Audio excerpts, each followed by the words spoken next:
So this is going to be our movement for the day on our Swiss franc JPY. So make sure you subscribe if you are yet to subscribe, so that once we drop an update, you will not miss out on the next update. Now, this movement is a pullback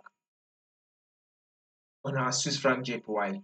Now we've gotten this pullback, our next movement on our Swiss franc JPY will be a bullish move, right? So for the day, we should be expecting Swiss franc JPY to give us a bullish move.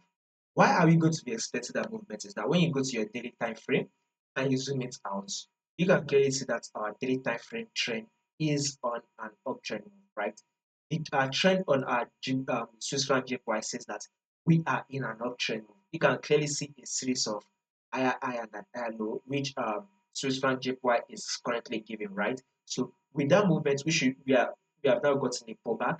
Now that we've gotten this pullback, a new high what we are going to be expecting on our Swiss franc JPY. Now, if you take a look at this Swiss franc JPY, this is it here. Let's start from here for a very for quick analysis. If this is the high, this is the higher low. This is our higher high, and this is the higher low.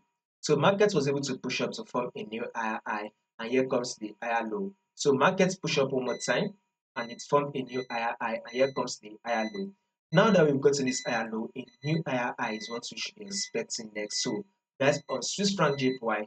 We should be looking for a buy setup that will push up to form a new high. So guys, a bullish move for the day, what we should be expecting on our Swiss franc JPY. So more updates will be covered for you guys on this.